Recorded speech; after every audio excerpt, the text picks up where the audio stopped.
오늘 말씀은 갈라디아서 2장 11절에서 21절입니다. 키워드는 베드로의 잘못, 그리스도 안에 사는 삶, 은혜가 일으키는 파도입니다. 게바가 안디옥에 이르렀을 때 책망받을 일이 있기로 내가 그를 대면하여 책망하였노라. 야고보에게서 온 어떤 이들이 이르기 전에 게바가 이방인과 함께 먹다가 그들이 오매 그가 할례자들을 두려워하여 떠나 물러가매 남은 유대인들도 그와 같이 외식함으로 바나바도 그들의 외식에 유혹되었느니라. 그러므로 나는 그들이 복음의 진리를 따라 바르게 행하지 아니함을 보고 모든 자 앞에서 게바에게 이르되 내가 유대인으로서 이방인을 따르고 유대인답게 살지 아니하면서 어찌하여 억지로 이방인을 유대인답게 살게 하려느냐 하였노라.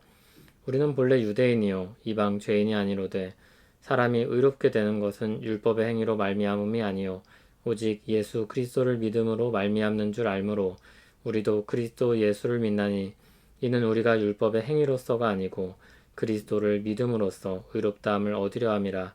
율법의 행위로서는 의롭다함을 얻을 육체가 없느니라. 만일 우리가 그리스도 안에서 의롭게 되려 하다가 죄인으로 드러나면 그리스도께서 죄를 짓게 하는 자냐? 결코 그럴 수 없느니라. 만일 내가 헐었던 것을 다시 세우면 내가 나를 범법한 자로 만드는 것이라. 내가 율법으로 말미암아 율법에 대하여 죽었나니 이는 하나님에 대하여 살려 함이라. 내가 그리스도와 함께 십자가에 못 박혔나니 그런즉 이제는 내가 사는 것이 아니요 오직 내 안에 그리스도께서 사시는 것이라. 이제 내가 육체 가운데 사는 것은 나를 사랑하사 나를 위하여 자기 자신을 버리신 하나님의 아들을 믿는 믿음 안에서 사는 것이라. 내가 하나님의 은혜를 패하지 아니하노니 만일 의롭게 되는 것이 율법으로 말미암으면 그리스도께서 헛되이 죽으셨느니라. 아멘.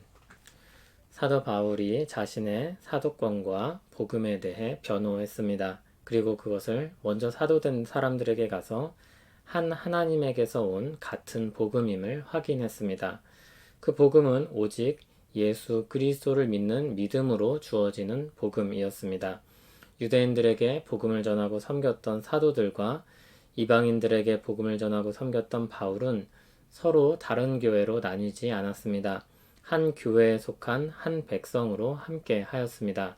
그런데 게바가 바울이 거점으로 삼고 있던 안디옥 교회에 왔을 때 한 가지 문제가 발생합니다. 뒤에서는 이 게바를 베드로라 하겠습니다. 거기서 바울은 베드로와 대립하게 됩니다.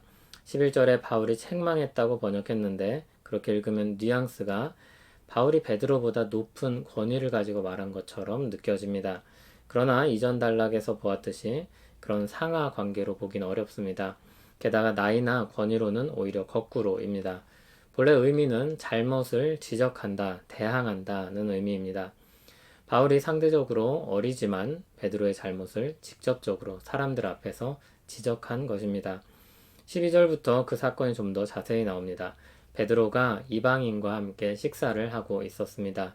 그런데 그 자리에 할례자가 들어온 것입니다.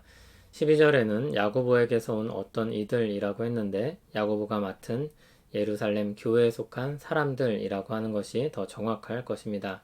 그래서 뒤에 할례자들이라는 표현을 덧붙이고 있습니다. 이 표현을 직역하면 할례자들로부터 온 사람들입니다. 정리해서 말해보면 그들은 복음을 들었더라도 할례를 받아야 한다고 주장하는 부류의 사람들이었는데 할례자들이었는데 그들은 여전히 야고보가 맡은 예루살렘 교회에 속해 있는 일원이었습니다. 가만히 들어온 거짓 형제입니다. 그들이 들어오자 베드로는 그들을 의식하였고 식사 자리를 떠나고 맙니다. 13절에는 베드로의 행동이 불러일으킨 파장이 얼마나 컸는지 보여줍니다. 남은 유대인들도 베드로를 따라 자리에서 일어났습니다. 그리고 유대인이었지만 이방인들에게 복음을 전하던 바나바도 유혹을 받았습니다. 바울은 그것을 사소한 문제로 여기지 않았습니다. 14절을 보면 복음의 진리를 따라 바르게 행하지 않은 것으로 여겼고 주님의 교회가 잘못된 길로 가지 않도록 하기 위해서 사람들 앞에서 베드로의 잘못을 지적합니다. 복음의 진리는 무엇입니까? 유대인이나 이방인이나 그리스도 예수 안에서 하나가 된 은혜의 역사입니다. 베드로에겐 부끄러운 일이었습니다. 베드로는 자신의 잘못을 인정하고 반박하지 않았던 것으로 보입니다. 그것이 아마 베드로의 훌륭함일 것입니다. 유대인으로서 이방인을 따르고 유대인답게 살지 아니하면서 라는 말은 유대인답다면 하나님을 의식해야 할 것인데 이방인처럼 사람을 의식하는 외식에 빠졌다고 지적하고 있는 것입니다. 그리고 자신은 억지로 이방인을 유대인답게 살게 하려고 했던 것입니다. 복음을 들었고 복음을 위해 일하고 복음을 따라 살고 있지만 다른 복음의 유혹은 이렇듯 수면 아래 숨어 있다가 어느 날 불쑥 튀어나옵니다. 15절부터는 이 사건 아래에 깔려있는 근본적인 문제를 밝히고 있습니다. 15절에 우리는 본래 유대인이며 이방 죄인이 아니라고 하였는데 이것은 구약의 사고방식에서 볼 때 택함받은 백성인 이스라엘과 이방인의 구별을 의미합니다. 그러므로 유대인이 의롭다는 뜻은 아닙니다. 16절을 보면 모든 사람이 오직 예수 그리스도를 믿는 믿음으로만 의롭게 될 수 있음을 말하고 있습니다. 할례자들이 주장하는 것처럼 율법의 행위로 의롭게 되는 것이 아닙니다. 그러므로 16절 끝에 율법의 행위로서는 의롭다함을 얻을 육체가 없느니라 이렇게 선언합니다. 유대인도 율법을 지킴으로 의롭게 될 수 없습니다. 17절, 18절에는 그리스도를 믿는 믿음으로 얻는 의로움에 대한 반론의 대답을 하고 있습니다. 17절에서처럼 그리스도 안에서 의롭게 되려고 하는 사람이 있다고 해보겠습니다. 그런데 그 사람의 죄가 드러납니다. 그렇게 되면 그리스도께서 죄를 짓게 하는 셈이 된다는 것입니다. 다시 말해 오직 그리스도를 믿는 믿음으로 의롭게 된다고 말을 하면 사람들의 마음이 해이해진다는 것입니다. 그렇게 돼서 사람들이 죄를 지으면 그리스도께서 죄를 짓도록 만든 분이 아닌가 하는 것입니다. 그러나 17절에서 바울은 단호하게 말합니다. 결코 그럴 수 없느니라. 마치 로마서에서 은혜를 더하게 하려고 죄에 거하겠느냐 하면서 그럴 수 없느니라고 하였던 것과 같은 반응입니다. 18절에서는 그와 관련된 한 예를 듭니다. 만일 자신이 헐었던 것을 다시 세우면, 즉 죄 가운데 살았던 삶으로 돌아간다면 그 자체가 자신을 범법자로 인정하는 것이라는 것입니다.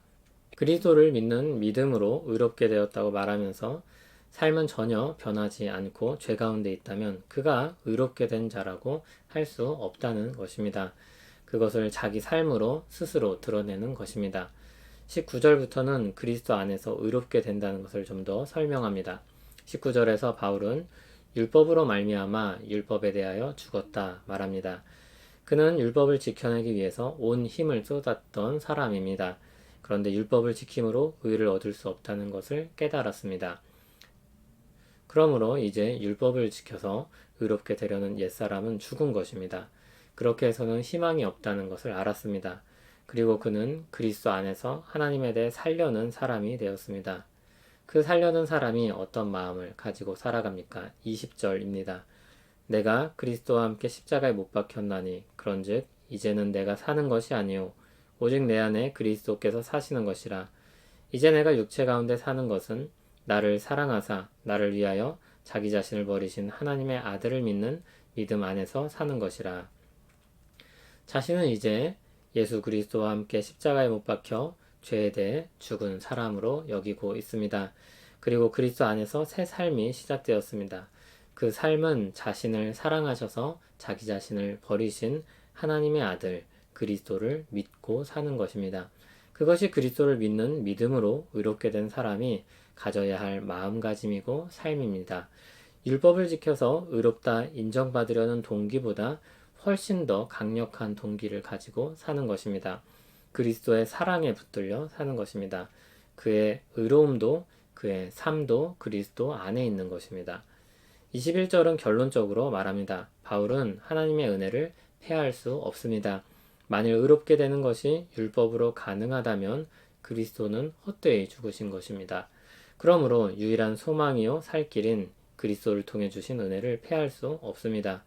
그런데 다른 복음을 받아들인다는 것, 베드로처럼 행동하는 것, 그것은 은혜를 잊어버리게 만들고 그리스도의 죽으심을 모욕하는 일입니다. 주님의 교회는 은혜를 받은 자로서 그리스도의 복음을 더욱 굳건히 붙잡아야 할 것입니다. 언뜻 들으면 은혜가 율법보다 선하고 의로운 삶을 살기 위한 동기로서 약해 보입니다. 그러나 실상 그리스도의 사랑을 알게 되면 믿음으로 그 은혜를 깨닫고 나면 그렇지 않다는 것을 알게 됩니다. 사랑은 부드럽고 약해 보이지만 규칙이나 의지보다 훨씬 강력합니다. 은혜가 일으키는 파도는 그 무엇보다 강력합니다. 그리스도의 사랑에 매인 마음은 그 무엇보다 더 강력한 새 삶의 동기가 됩니다. 우리 대신 그리스도께서 죽으시고 우리를 살리셨습니다. 모든 신자의 삶은 여기서 시작하고 여기서 마칩니다. 은혜는 결코 죄 짓는 사람의 변명거리가 될 수 없습니다. 그저 우리가 은혜를 더 깊이 알지 못한 무지 때문에, 우리가 은혜 가운데 사는 삶에서 이탈하는 것 때문에 그리스도의 이름이 욕보이고 있는 것 뿐입니다. 그리스도의 은혜를 패하려는 모든 생각과 시도로부터 벗어나는 방법은 단 한 가지입니다. 다시 그리스도의 사랑에 사로잡히는 것입니다. 그리스도께서 사랑으로 베푸신 은혜를 더 새기는 것입니다. 그렇게 내 안에 그리스도께서 사시게 하는 삶으로 또 한 걸음 내딛는 하루 되길 소원합니다.